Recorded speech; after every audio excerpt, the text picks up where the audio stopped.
প্রিয় শিক্ষার্থী, উজ্জ্বল ফিজিক্সের পক্ষ থেকে সবাইকে অনেক ধন্যবাদ জানিয়ে আজকে আমরা আলোচনা করব হচ্ছে স্থিতি ঘর্ষণ।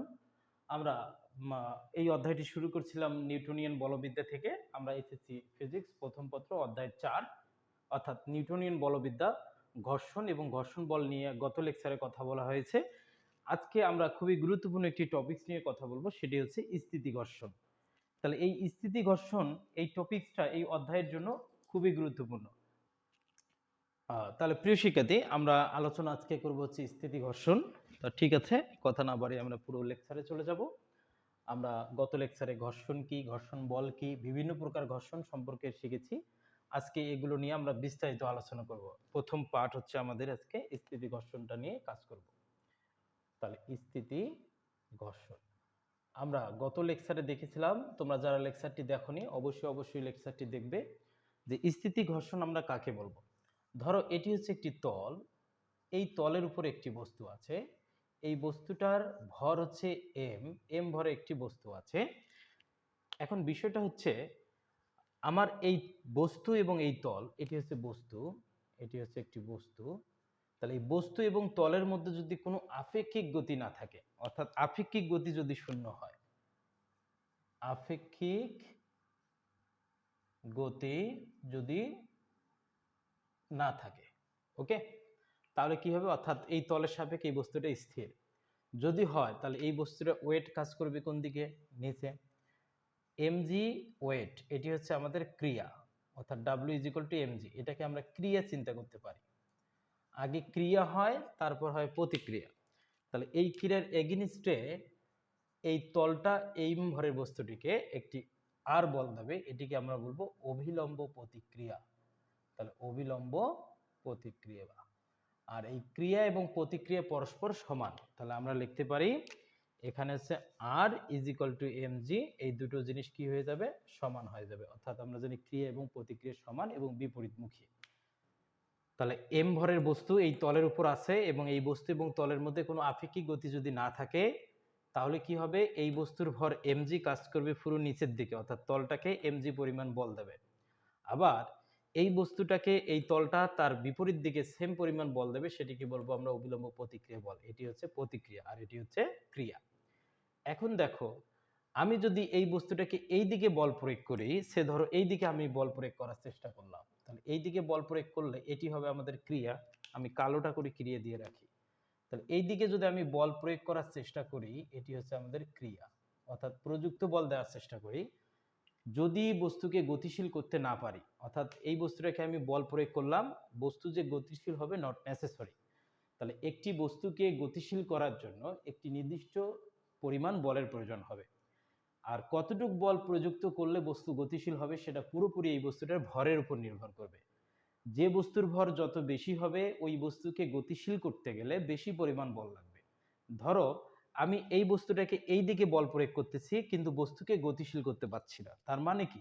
এই বস্তু এবং তলের মধ্যে কোনো আপেক্ষিক গতি নেই, শূন্য। তার মানে আমি যখনই এই দিকে বল প্রয়োগ করা শুরু করব, সেটি হবে ক্রিয়া। এই ক্রিয়ার বিপরীতে একটা বল সৃষ্টি হবে এফ, সেটি হচ্ছে প্রতিক্রিয়া।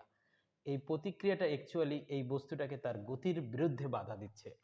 অর্থাৎ আমি যেদিকে বল প্রযুক্ত করব, ওই দিকে বস্তু গতিশীল হতে চাবে এবং এই বস্তু এবং তলের মধ্যে একটা বাধা সৃষ্টি হবে গতির বিরুদ্ধে। সেই গতির বিরুদ্ধে যে বাধাটা, সেই বাধাটাকে আমরা বলতেছি স্থিতি ঘর্ষণ। এটি হচ্ছে অ্যাকচুয়ালি স্থিতি ঘর্ষণ। তাহলে খুব ভালোভাবে মাথায় রাখতে হবে, আমি যে বলটা এইদিকে অ্যাপ্লাই করতেছি, তাহলে বস্তু এই দিকে গতিশীল হতে চাবে, আর এই দিকে যদি গতিশীল হতে চায়, তাহলে এই গতির বিরুদ্ধে বাধাটা কাজ করবে, সেটাকে আমরা বলবো স্থিতি ঘর্ষণ। আর এই বাধার জন্য যে বলটা, সেটি হচ্ছে স্থিতি ঘর্ষণ বল। ধরো আমি এই বস্তুটাকে 1 নিউটন বল প্রয়োগ করলাম, বস্তু গতিশীল হলো না। আমি 2 নিউটন বল প্রয়োগ করলাম, বস্তু গতিশীল হলো না। আমি যদি ধরো 3 নিউটন বল প্রয়োগ করে যদি বস্তুকে গতিশীল করতে পারি, তাহলে এই 3 নিউটন বল হবে স্থিতি ঘর্ষণের সীমাস্ত মান। তাহলে এই 3 নিউটনকে আমরা বলবো স্থিতি ঘর্ষণের সীমাস্ত মান। সীমাস্ত মান। তাহলে স্থিতি ঘর্ষণের সীমাস্ত মান কত হবে, সেটা পুরোপুরি এই বস্তুটার ভরের উপর নির্ভর করবে। ভর যত বেশি হবে, ধরো এই বস্তুটার ভর যদি আরো বাড়িয়ে দেই, সেক্ষেত্রে দেখা যাবে 3 নিউটন বলটা, অর্থাৎ 3 নিউটন ফোর্স যেটা, এগুলো নিউটন করে দাও, 3 নিউটন বলটা, আর আমাদের স্থিতি ঘর্ষণের সীমাস্থ মান থাকবে না। তখন দেখা যাবে মনে করো যে 5 নিউটন লাগতেছে, 5 নিউটন বল দিলেই বস্তু গতিশীল হয়। আর 5 নিউটন আগ পর্যন্ত যে বল আমি অ্যাপ্লাই করব, সেই বলের জন্য বস্তুকে গতিশীল করতে পারবো না।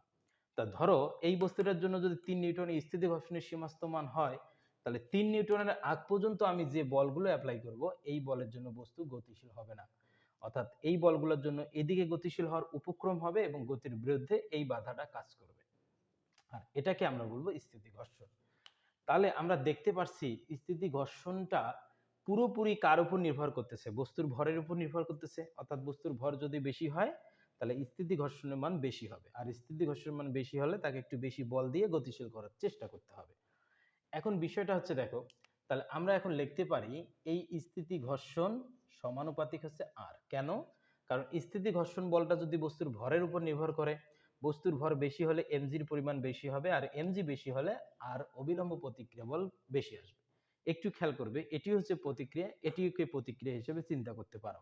কারণ আমি এইদিকে বল প্রয়োগ করলে এইদিকে হচ্ছে ক্রিয়া, এর বিপরীতে এটা হচ্ছে প্রতিক্রিয়া। তাহলে এই প্রতিক্রিয়া আর এই প্রতিক্রিয়ার রিলেশনগুলো আমরা নিলাম। তাহলে এফএস সমানুপাতিক যদি আর হয়, তাহলে আমরা স্থিতি ঘর্ষণ কাকে বলবো?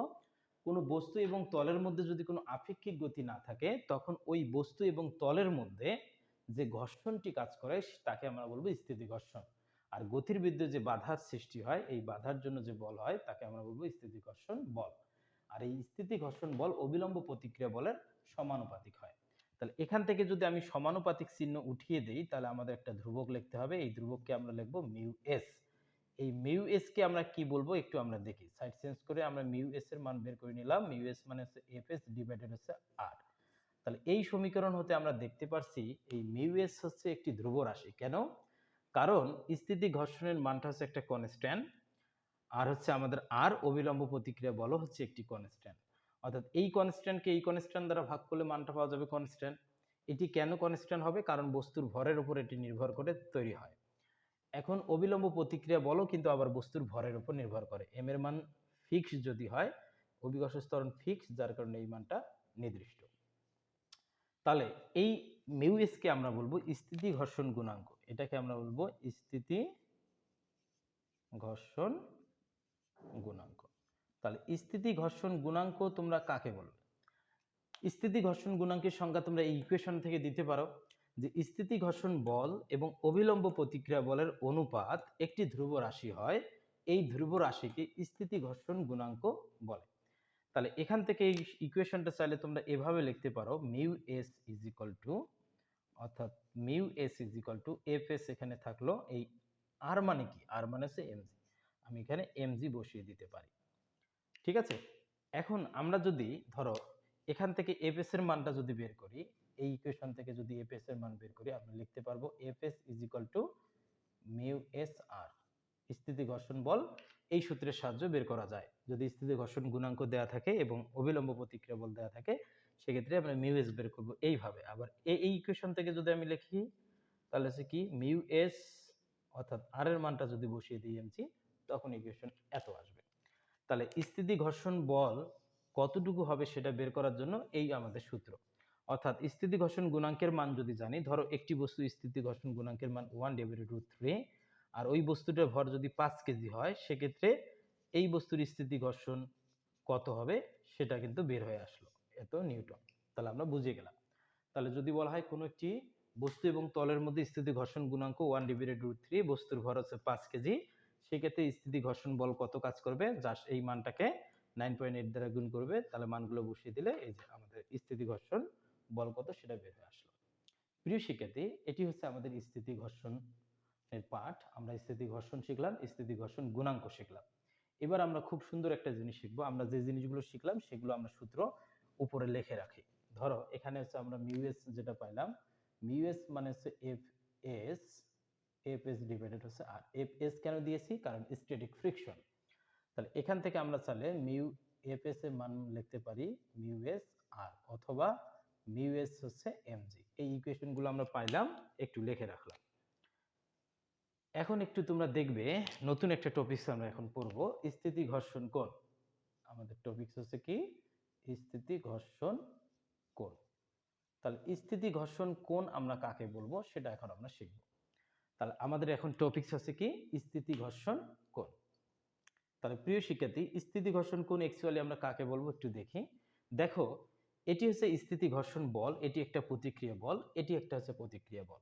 দেখো, এই প্রতিক্রিয়া বল এবং এই প্রতিক্রিয়া বল, এই দুই প্রতিক্রিয়া বলের মিলিত প্রভাবে এই দিকে কিন্তু একটা লব্ধি বল সৃষ্টি হবে। এস ইজ ইকুয়াল টু হচ্ছে লব্ধি।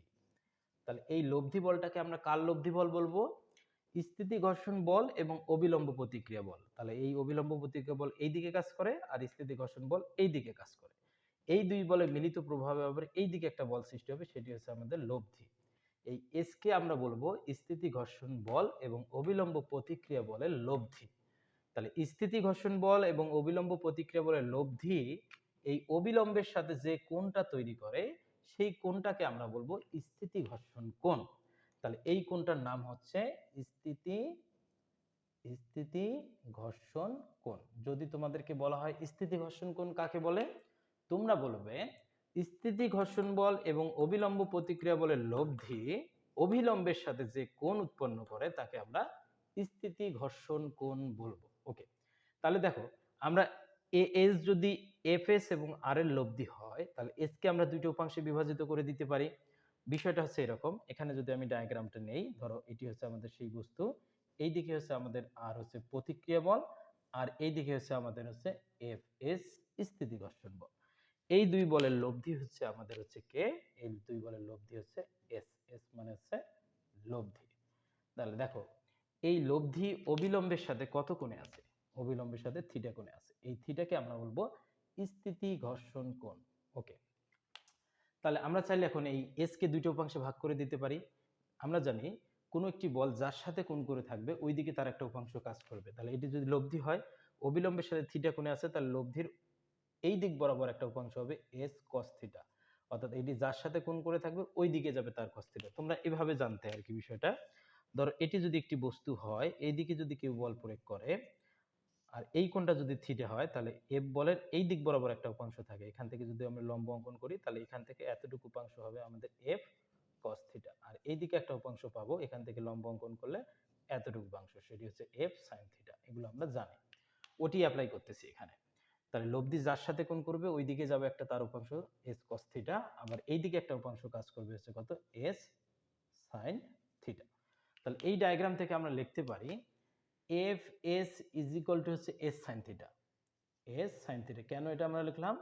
যদি এসটা যদি এফ এস এবং আর এর লব্ধি হয় তাহলে এই লব্ধিকে ভাঙলে আমরা দুটো উপাংশ পাবো, এইদিকে পাবো হচ্ছে এস সাইন থিটা, এইদিকে পাবো এস কস থিটা। তাহলে এই দুইটার সমন্বয়ে যদি এটি সৃষ্টি হয়, এটিকে ভাঙলেও আবার এইদিকে দুইটা জিনিস পাওয়া যাবে, অর্থাৎ এফ এস এটার সমান আর এটার সমান। আশা করি তোমরা বুঝতে পারছো। তাহলে আর ইজ ইকুয়াল টু হচ্ছে কত এস কস থিটা, এটি হচ্ছে 1 নম্বর সমীকরণ আর এটি হচ্ছে 2 নম্বর সমীকরণ। এখন দেখো, আমি যদি 1 নং সমীকরণকে যদি আমি 2 নং সমীকরণ দ্বারা ভাগ করি তাহলে কি পাওয়া যায় একটু দেখি। তাহলে এদিকে পাওয়া যাবে এফ এস ডিভাইডেড হচ্ছে আর, আর এইদিকে হচ্ছে কত এস সাইন থিটা ডিভাইডেড হচ্ছে কত S cos theta. S S কেটে যাবে, আমরা লিখতে পারি টেন থিটা। তাহলে টেন থিটা আমরা এস দিই, এস দিলে আমাদের একটু সুবিধা আছে, তাহলে আমাদের বোঝা যাবে স্ট্যাটিক ফ্রিকশন কোণ। তাহলে এখান থেকে আমরা লিখতে পারলাম যে tan theta S is equal to F S divided হচ্ছে আর, আবার এফ এস ডিভাইডেড আর। দেখো এফ এস ডিভাইডেড আর মানে আমরা কি লিখতে পারি, এটা মানে হচ্ছে মিউ এস স্থিতি ঘর্ষণ গুণাঙ্ক। তাহলে এখান থেকে যদি আমি থিটা এস এর মান বের করি, টেন ওই দিকে যে কি হয়ে যাবে ইনভার্স হয়ে যাবে। Ten inverse is equal two আমরা কি লিখতে পারি মিউ এস। এই হলো আমাদের সেই সূত্র, অর্থাৎ স্থিতি ঘর্ষণ, এটি হচ্ছে 3 নম্বর সূত্র দিয়ে রাখি, তাহলে এটি হচ্ছে 3 নম্বর। তাহলে স্থিতি ঘর্ষণ কোণ বের করতে গেলে আমাদের কি কি জানতে হবে সেটা আমরা শিখলাম।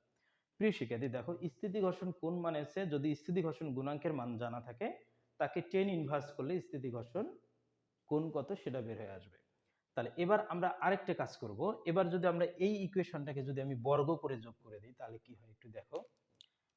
ধরো এই 1 নং এবং 2 নং ইকুয়েশনকে আমরা কি করলাম বর্গ করে যোগ করে দিলাম। বর্গ করে যদি যোগ করি তাহলে এফ এস এর উপরে স্কয়ার হবে প্লাস আর এর উপরে স্কয়ার হবে ইজ ইকুয়াল টু এই এস এর উপরে স্কয়ার সাইন থিটা এস এর উপরে স্কয়ার প্লাস এই এস এর উপরে স্কয়ার cos থিটা s এর উপর স্কয়ার cos স্কয়ার। তাহলে এখান থেকে আমরা এফ এস স্কয়ার লিখতে পারি আর, অথবা আমরা একটা কাজ করি, এফ এস এর মানটা বসিয়ে দিই। দেখো এফ এস মানে এই মানটা লেখা যায়, এফ এস মানে আমরা লিখতে পারবো মিউ এস আর দুইটার উপর স্কয়ার। এখান থেকে স্কয়ার আমরা কমন নিলাম, তাহলে এখানে থাকলো কত sine square theta S plus cos square theta S.